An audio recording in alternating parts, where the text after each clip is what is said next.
I am Tankfish, and I'm being forced at gunpoint to play this game. Welcome to TDX, not to be confused with the government service group that transports missiles with pickup trucks. Silly mistake, I know. It's basically tower defense simulator, but according to John, it's better. Oh. Yeah. As for the lore, nobody knows, but I have a theory. Tower Defense X is actually the sequel of Balloon Tower Defense. The year is 2025. The Brotherhood of NAD, a terrorist group, nuked South America and eliminated all supplies of banana. This starved all the monkeys to death, and now, to avenge the monkeys, the GDA, led by Roblox John and Jordan Peterson, is fighting against zombies made by the Brotherhood. But hey, that's just a theory. An LSD overdose theory. Just like any tower defense game, the gameplay consists of placing down defenses, enemies spawning, watching your defenses kill enemies, neuron activated, dopamine released. Your goal is simple: keep the others out of wherever they're trying to reach. It could be a top secret facility or an ice cream truck for all I could care, but it doesn't matter, because once they reach it, something bad happens. As the game progresses and you get into later waves, the enemies will become stronger, faster, and annoyinger. To counter that, you can divert all the tax money into military spending instead of healthcare or some shit, and upgrade your defenses. Beware though, because during the last few waves, it goes from 0 to 100 real f***ing quick. It goes from 2.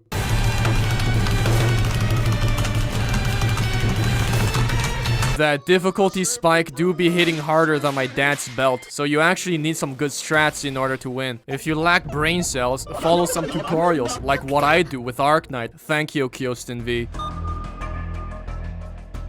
In every game, you can bring with you 6 towers. You cannot bring more, but you can bring less if you're fucking poor. So choose wisely. You get money to deploy towers by getting government subsidies and hurting people. If you have teammates, the money will be split evenly, and you will get a first-hand experience of living in China under Mao, not being able to afford jack shit.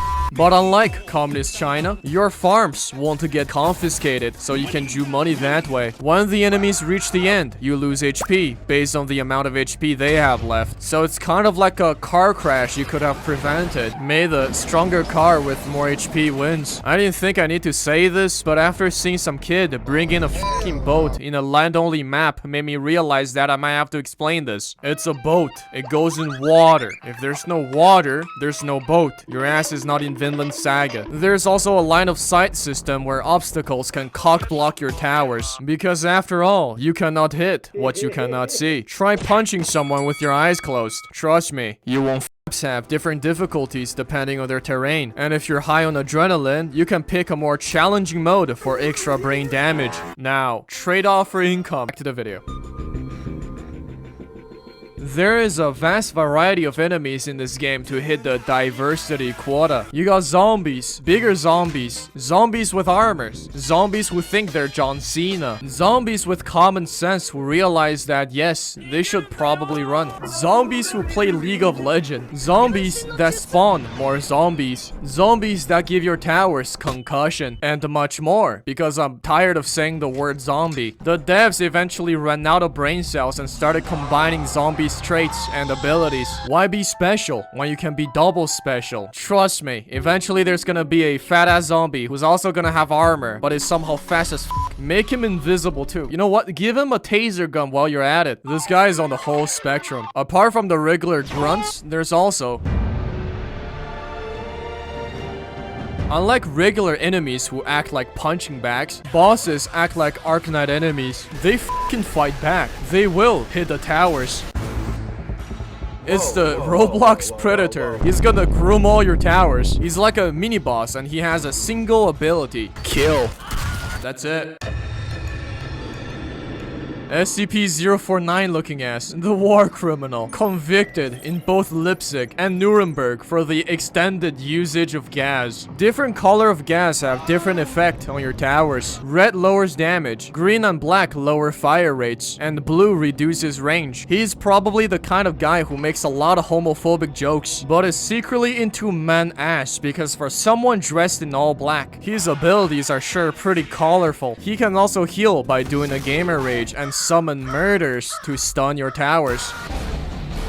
This guy is definitely trying to compensate for something. For abilities, he's got a Sword Slam, it kills people. Rocket Burst, it kills people. And Flamethrower, it kills people. And makes him medium rare. He's honestly just a big stat stick. Unga bunga until the ops are bunga gonga. Simple, yet effective. He's basically the Plague Doctor, but on steroids. Some of his attacks now deal damage to your towers because this ain't easy mode no more. Oh yeah, he's compensating for something for sure. Man really went. I need more bullets! I need more bullets! Bigger weapons! Thanks for the protein, sir! Hasta la vista, baby! If he was a stat stick, he is now a bigger stat stick made out of guns. And he's gonna break your jugular and steal your wallet. As for which tower the bosses prioritize to unalive, the north. Some abilities target the most expensive, some target the area with the most towers, some are RNGs, and I'm too lazy to find out which does what. I'll leave that to the wiki nerds. Thank you for your contribution. That means sadly no. You can't bait every attack from the boss with cheap towers like what you do with gravel from Arknight. However, you can spam them around to lessen the chance for your more valuable towers to get hit. So, perhaps you're safe, John. Perhaps you're not. Who knows?